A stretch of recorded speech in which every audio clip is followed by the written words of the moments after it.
और आइए अब बात करते हैं पुतिन के साइलेंट वॉर की। बिल्कुल सही सुना आपने, साइलेंट वॉर।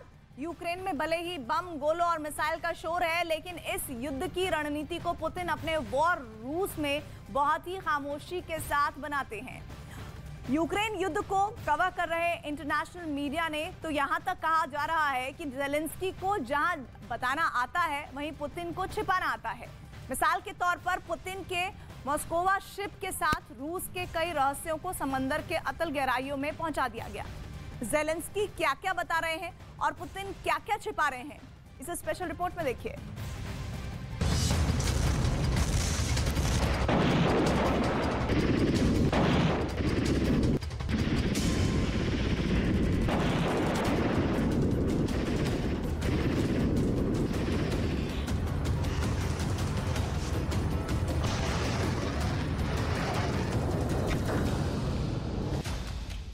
ज़ेलेंस्की ने कबूल लिया है कि यूक्रेन के 20% हिस्से पर रूस का कब्जा है, लेकिन पुतिन अभी भी खामोश हैं। ज़ेलेंस्की पूरी दुनिया को बता चुके हैं कि रूस ने यूक्रेन के 1.25 लाख वर्ग किलोमीटर जमीन पर अपना झंडा गाड़ दिया है, लेकिन पुतिन चुप हैं। ज़ेलेंस्की कहते हैं कि यूक्रेन की सेना ने रूस के 30,000 सैनिकों को मार डाला है, लेकिन पुतिन का कोई बयान नहीं आता।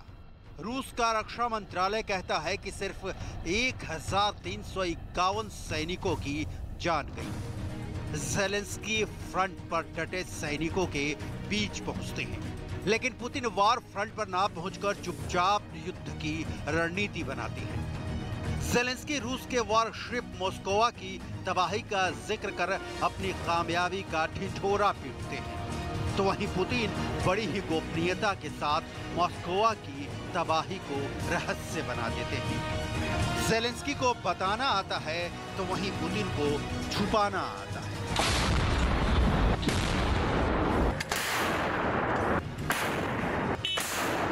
अगर ऐसा नहीं होता तो सिर्फ 5 घंटे में सिमट गया होता यूक्रेन युद्ध।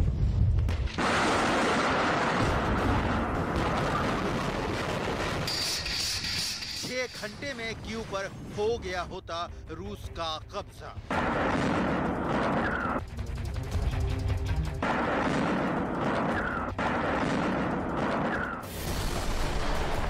सात घंटे में पुतिन ने बजा दिया होता विजय का बिगुल।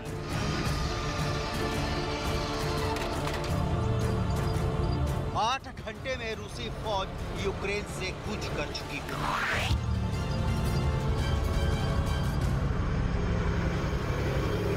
9 घंटे में सारी दुनिया जान चुकी होती पुतिन ने यूक्रेन को परास्त कर दिया।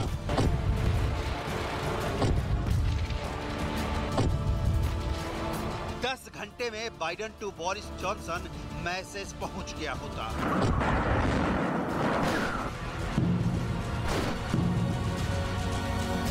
11 घंटे में सब कुछ क्रिस्टल क्लियर हो गया होता।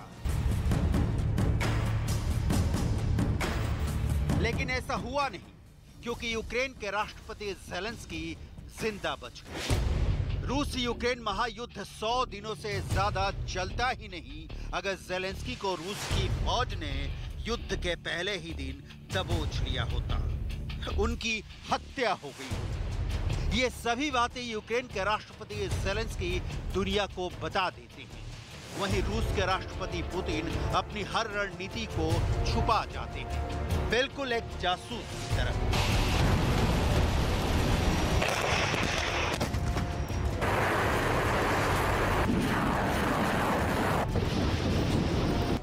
रूसी फौज ने किस तरह कीव के राष्ट्रपति भवन में ही ज़ेलेंस्की को पकड़ने की पूरी प्लानिंग की थी, इसका राज खुला है। ज़ेलेंस्की के चीफ ऑफ स्टाफ एंड्री यर्मक ने दावा किया है कि रूसी सैनिक राष्ट्रपति ज़ेलेंस्की और उनके परिवार को पकड़ने आए थे। रूस के सैनिक कीव में दाखिल हुए, वो हर हाल में ज़ेलेंस्की और उनके परिवार को पकड़ना चाहते थे। 2 बार रूसी सैनिकों ने ऑफिस परिसर में घुसने की कोशिश की थी।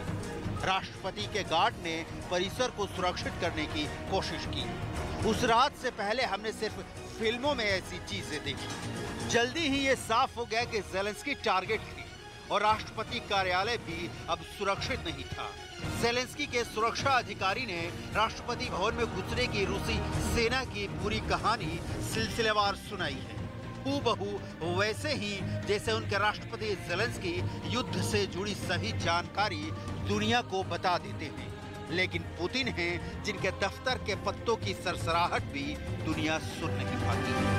69 साल के पुतिन पिछले 3.25 महीनों से यूक्रेन के साथ युद्ध में अपने देश और अपनी सेना की कमान संभाले हुए हैं। रूस भले ही अब तक निर्णायक जीत हासिल नहीं कर पाया हो, लेकिन पुतिन की सीक्रेट पावर से दुनिया के बड़े बड़े देश अब भी घबराए हुए हैं।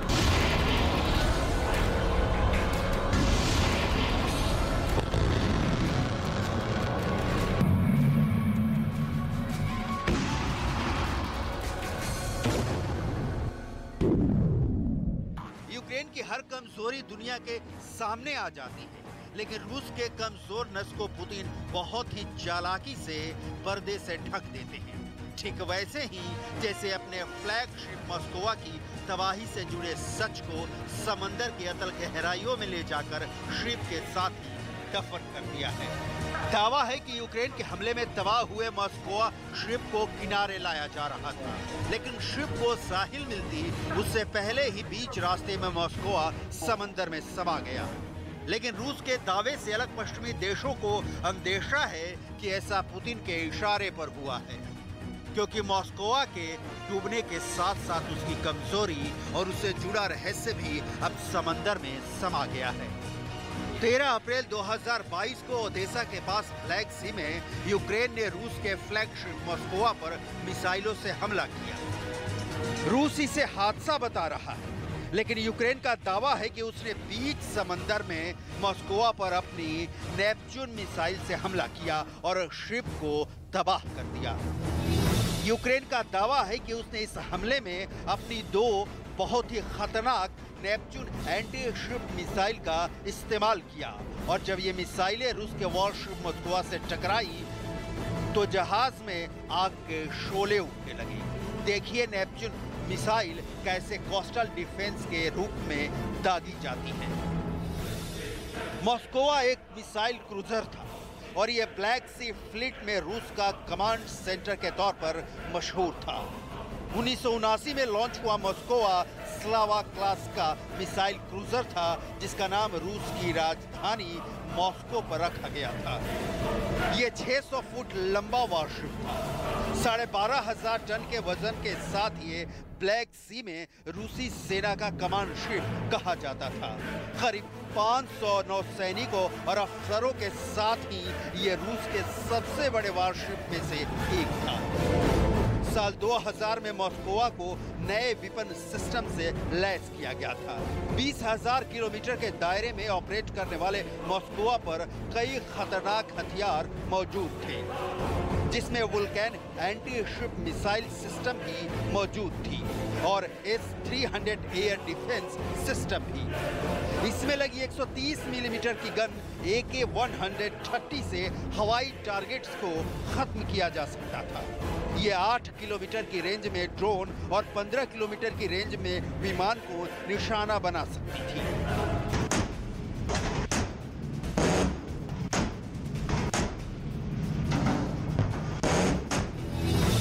करीब 1.5 महीने के बाद मॉस्कोवा शिप के साथ समंदर में समा गए 20 साल के रूस के नौसैनिक के पिता का बहुत ही सनसनीखेज दावा सामने आया है।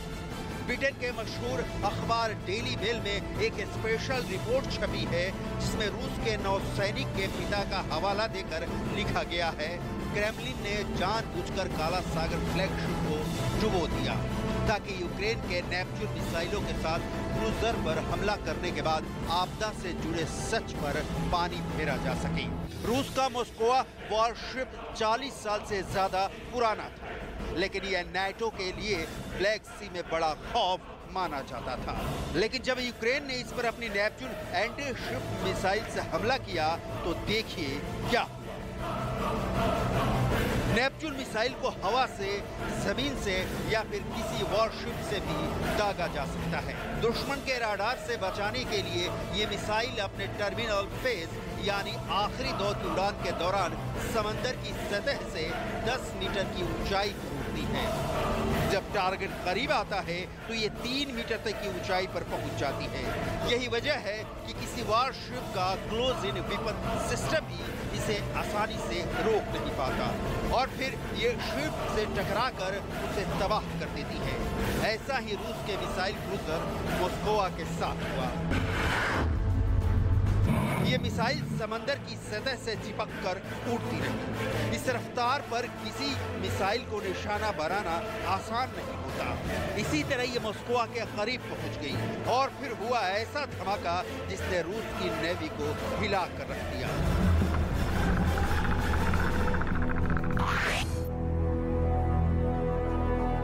मॉस्कोवा में लगे क्लोज इन वेपन सिस्टम जैसे AK-630 1 मिनट में 4000 राउंड यानी 30 मिलीमीटर की 4000 गोलियां दाग सकता है।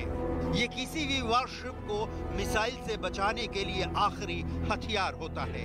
लेकिन AK-630 2 नेपच्यून मिसाइलों के हमले को रोकने में नाकाम रहे। दोनों मिसाइलें बहुत तेज रफ्तार से मॉस्कोवा से जा टकराई। नेपच्यून मिसाइल आवाज की रफ्तार से कम स्पीड से चलती है, यानी करीब 1000 किलोमीटर प्रति घंटा। रफ्तार 900 से लेकर 1000 किलोमीटर प्रति घंटा। करीब 4.5 मीटर लंबी इस मिसाइल का वजन 850 किलो से ज्यादा होता है। इसमें इसका वॉरहेड ही 150 किलो का होता है। 4.4 मीटर लंबी मिसाइल वजन 870 किलोग्राम। दरअसल ये रूसी मिसाइल KH-35 का ही एक रूप है जिसके कई वर्जन हैं और जिसकी रेंज 280 किलोमीटर तक मानी जाती है। Range 280 kilometre. मॉस्कोवा तो बस मिसाल है। ज़ेलेंस्की यूक्रेन के नेपच्यून मिसाइल का बखान करते रह गए और पुतिन अपने मॉस्कोवा वाली मिस्ट्री को और बड़ा बना दिए, बिल्कुल अपने जासूस वाले फितरत के साथ।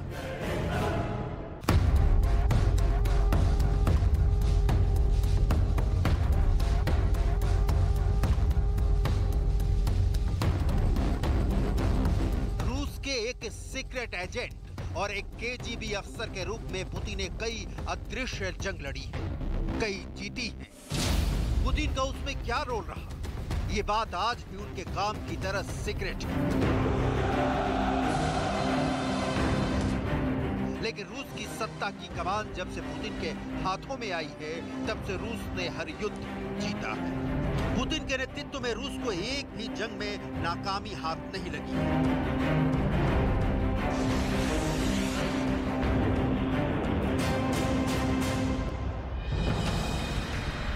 पुतिन का युद्ध वाला रिकॉर्ड जबरदस्त रहा है। पिछले 2 दशकों में पुतिन ने रूस के लिए जो करके दिखाया है, इसमें कोई शक नहीं कि यूक्रेन में जंग शुरू करने के पीछे वो कॉन्फिडेंस भी रहा है।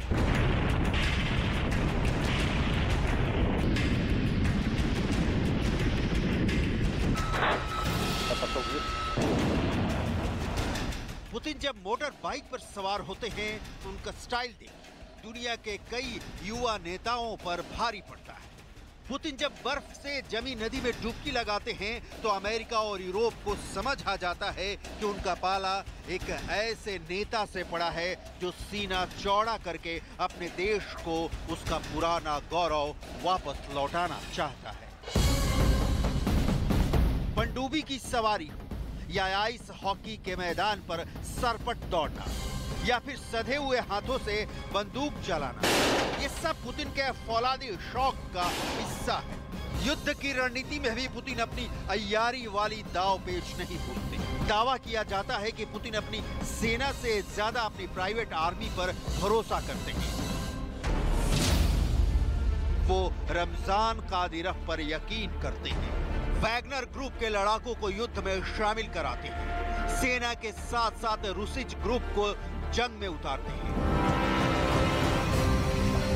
ये सभी पुतिन की ऐसी जल्लाद सेना मानी जाती है जो मौत बरसाकर जश्न मनाते हैं।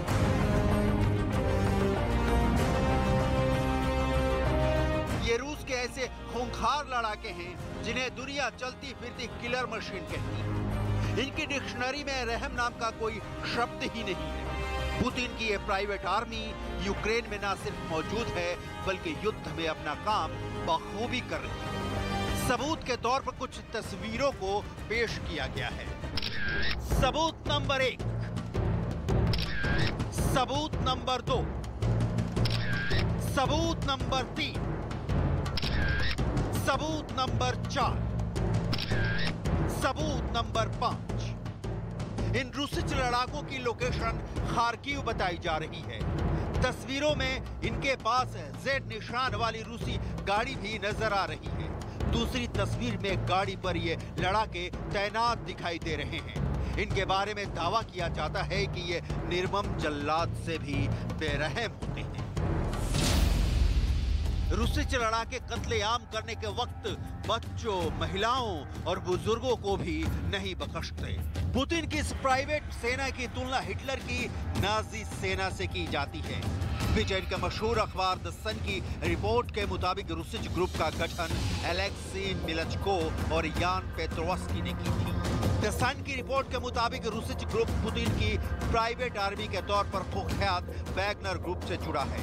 वही वैगनर ग्रुप जिसके लड़ाकों को हाल ही में यूक्रेन में देखा गया है।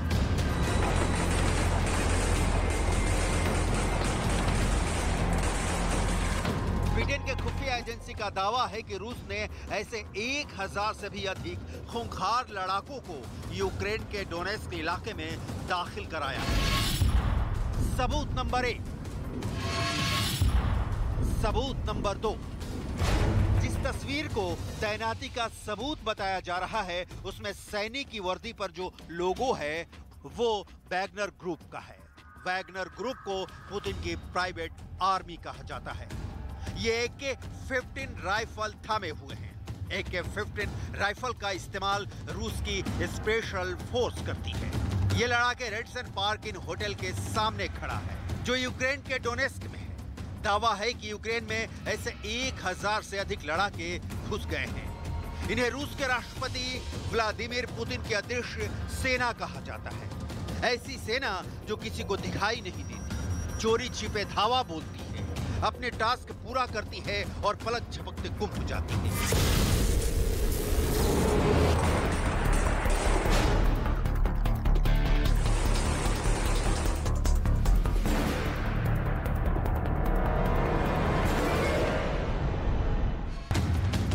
खास ग्रुप के सैनिक पुतिन के ऐसे वफादार कॉन्ट्रैक्ट किलर हैं जो उनके एक हुक्म पर जान लेने और जान देने के लिए हर वक्त तैयार रहते हैं। टास्क चाहे कितना भी मुश्किल क्यों न हो, उसे पूरा करके ही दम लेते हैं। अब जब डॉनबास की लड़ाई अपने चरम पर है, उस वक्त डॉनबास में वैगनर ग्रुप के लड़ाकों की तैनाती को पुतिन का मास्टर स्ट्रोक माना जा रहा है, जिनकी यूक्रेन में मौजूदगी को पुतिन बहुत ही आसानी से छिपा जाते हैं।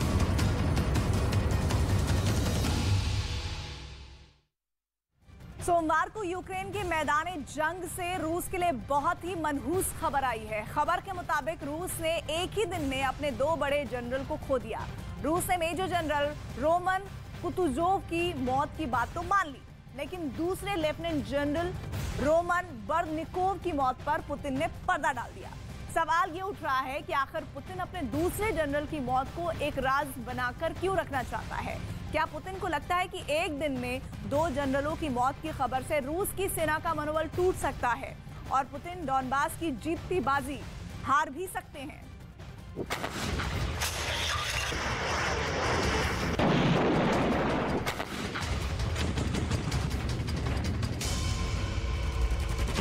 फिर बदली रूस ने रणनीति। कीव पर शुरू हुए मिसाइल हमले।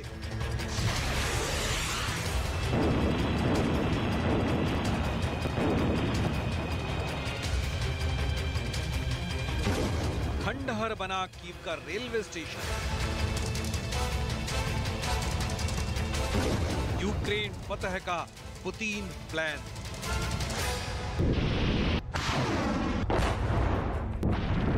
ये यूक्रेन की राजधानी कीव पर रूस के हमले के दूसरे दिन की तस्वीर है। शहर के एक हिस्से से उठता सफेद धुएं का गुबार इस हकीकत की तस्दीक कर रहा है कि राजधानी कीव अभी भी रूसी सेना के निशाने पर है। इमारत की छत पर लगी आग और जमीन पर गिरा मलबा ये बताने के लिए काफी है कि अब ये इमारत एक खंडहर के अलावा और कुछ नहीं है। यूक्रेन का आरोप है कि रूसी सेना ने जिस इमारत को निशाना बनाया उसमें रेलवे की बोगियां बनाई जाती थी, लेकिन रूस ने क्रूज मिसाइल हमले से इस इमारत को नेस्तनाबूद कर दिया। This facility is totally peaceful and everyone can come and see. Of course, if there is some conspiracy theory, maybe they will use next morning saying that Ukrainian took away tanks from this facility, but you can see it's impossible to do. There were no tanks, and you can just be a witness of this. Frankly speaking, in the beginning, we decided just not to comment it, but when Russian propagandists from Ministry of Defense stated that it was used as a military facility, we decided to open the door for everyone to see it. लेकिन इस हमले पर रूस के रक्षा मंत्रालय का दावा है कि यूक्रेन ने इस इमारत में उन T-72 टैंकों को छिपा कर रखा था जो उसे पूर्वी यूरोपीय देशों से मिले थे, लेकिन रूसी सेना के मिसाइल हमले में वो तमाम टैंक तबाह हो गए। Воздушно-космическими силами России, высокоточными ракетами воздушного базирования большой дальности на окраине Киева уничтожены поставленные восточноевропейскими странами танки Т-72 и другая бронетехника, размещенная в корпусах вагоноремонтного предприятия. ये लगातार दूसरा दिन है जब रूसी सेना ने एक बार फिर यूक्रेन की राजधानी पर हमले करने शुरू किए हैं। 5 जून को रूस ने करीब 6 हफ्तों के बाद कीव पर 4 मिसाइल हमले किए थे। एक के बाद एक हुए 4 धमाकों ने राजधानी कीव को थर्रा कर रख दिया था। रूस के इस हमले में कीव के दारनिस्ता कार रिपेयर प्लांट को काफी नुकसान पहुंचा है। कीव पर हुए इस हमले के बाद यूक्रेन की सेना अलर्ट पर है।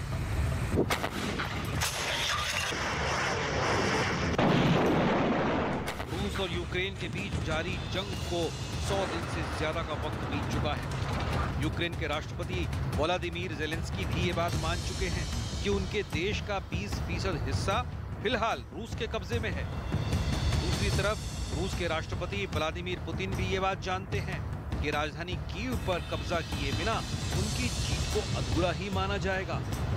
लिहाजा उन्होंने एक बार फिर अपने यूक्रेन फतह प्लान में तब्दीली की है और पुतिन के नए प्लान में राजधानी कीव एक बार फिर उनके निशाने पर आ गई। रूस ने 25 फरवरी से कीव पर हमले करने शुरू किए थे और 9 मार्च तक रूसी सेना राजधानी कीव से महज कुछ ही किलोमीटर की दूरी पर खड़ी थी। लेकिन 10 मार्च से यूक्रेनी सेना ने रूसी फौज को ऐसा मुंहतोड़ जवाब देना शुरू किया कि 2 अप्रैल तक पूरे कीव इलाके से रूसी सेना को पीछे हटना पड़ा था। इसके बाद रूस ने दोबारा कीव का रुख नहीं किया था, लेकिन 5 जून को रूस ने कीव पर हमला कर पूरी दुनिया को ये जता दिया है कि राष्ट्रपति पुतिन ने कीव पर रूस का परचम फहराने का अपना ख्वाब छोड़ा नहीं है।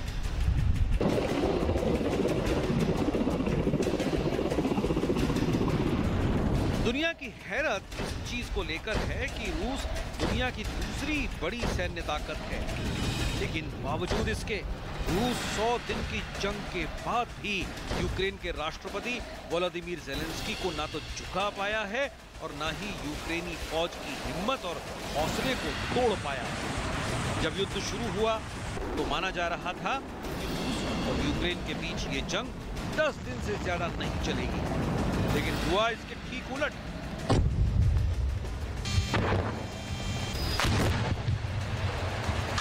जंग से पहले और अब जंग के दौरान यूक्रेन के मौजूदा राष्ट्रपति वोलोदिमीर ज़ेलेंस्की ने खुद जिस हिम्मत और हौसले को दिखाया है, दुनिया आज उसको सलाम कर रही है।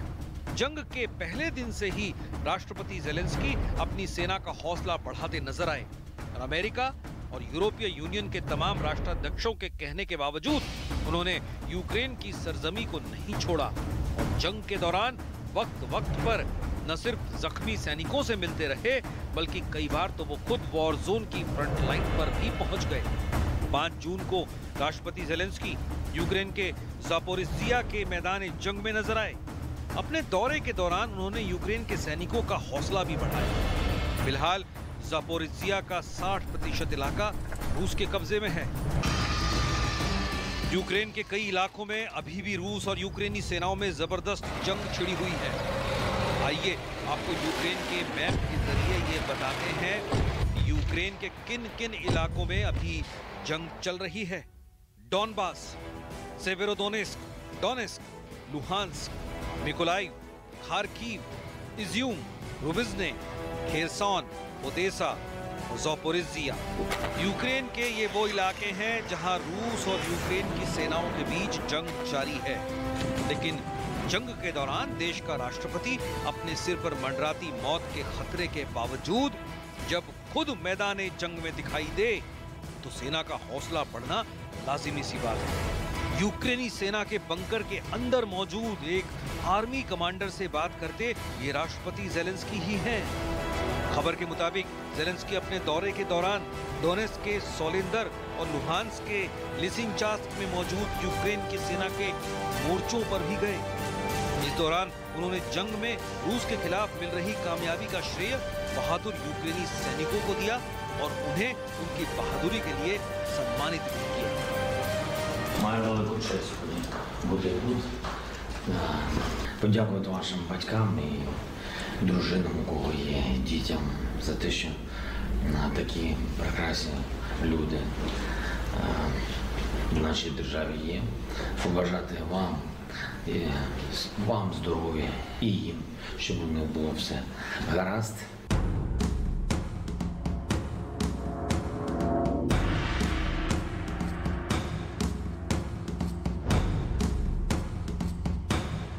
ये लुहांस्क के उसी लिसिचांस्क शहर की हकीकत है जहां राष्ट्रपति ज़ेलेंस्की ने दौरा किया था। रूस की सेना के हवाई और मिसाइल हमलों और गोलाबारी में ये शहर एक खंडहर में तब्दील हो चुका है। शहर की ज्यादातर इमारतें तबाह हो चुकी हैं। रूस और यूक्रेन के बीच जारी जंग से फैली बर्बादी की डरावनी हकीकत की कहानी ये शहर बयां कर रहा है।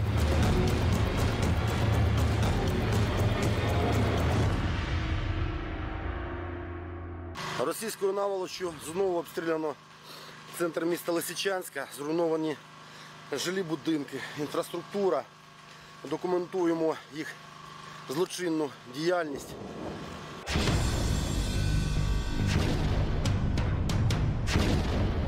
ब्रिटिश खुफिया एजेंसी के मुताबिक सेवेरोडोनेस्क में रूस और यूक्रेन की फौज के बीच भीषण जंग चल रही है और डॉनबास में रूसी सेना यूक्रेनी फौज को घेरने की पूरी कोशिश कर रही है और स्लोवियांस्क शहर की तरफ बढ़ने की कोशिश कर रही है। यूक्रेन का आरोप है कि रूसी सेना जंग के दौरान रिहायशी इलाकों पर भी बमबारी कर रही है। В Донецькому напрямку підрозділи агресора здійснюють вогневе ураження позицій наших військ вздовж всієї лінії зіткнення. Ворог завдав ракетно-авіаційних ударів по Слов'янську, Лисичанську та Оріховому. На Лиманському напрямку за підтримки артилерії противник веде наступальні дії в районі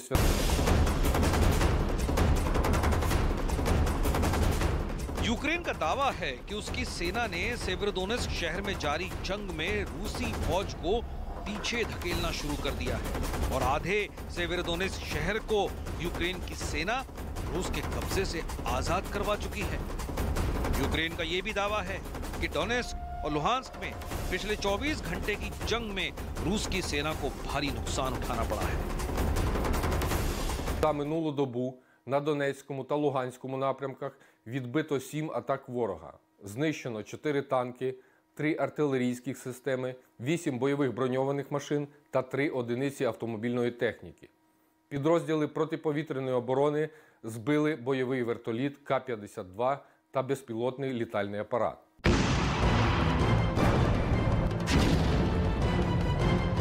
यूक्रेन का दावा है कि पूर्वी यूक्रेन में रूसी सेना के एक और जनरल की मौत हो गई।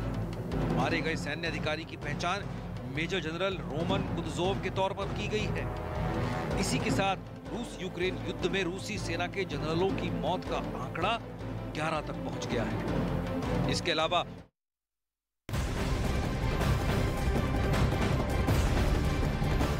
इस बीच एक बड़ी खबर आ रही है। सलमान खान और उनके पिता सलीम खान को धमकी के बाद मुंबई पुलिस ने उनका बयान दर्ज किया है। न्यूज़ 18 के बाद सलमान खान का वो एक्सक्लूसिव बयान है जिसमें उन्होंने धमकी, किसी से विवाद या धमकी के बारे में इनकार किया है। सलमान ने बयान में कहा है कि उनके पिता सलीम खान को मॉर्निंग वॉक के दौरान एक बेंच पर वो खत मिला जिसमें धमकी की बात लिखी थी। सलमान ने किसी पर भी शक जताने से इनकार किया है। मुंबई पुलिस ने सलमान से गैंगस्टर गोल्डी बरार और लॉरेंस बिश्नोई पर भी सवाल किया तो सलमान ने गोल्डी को भी जानने से इनकार किया और कहा कि जितना दूसरे लोग जानते हैं उतना ही वो लॉरेंस बिश्नोई के बारे में जानते हैं।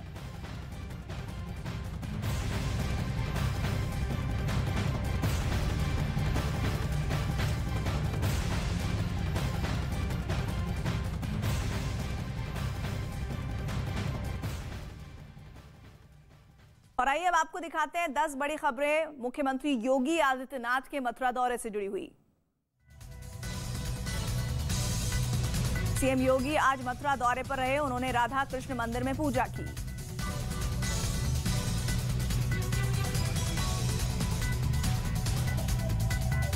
मथुरा पहुंचे सीएम योगी आदित्यनाथ ने कृष्ण जन्मभूमि में पूजा की। कृष्ण जन्मभूमि परिसर में व्यवस्थाओं का भी जायजा लिया।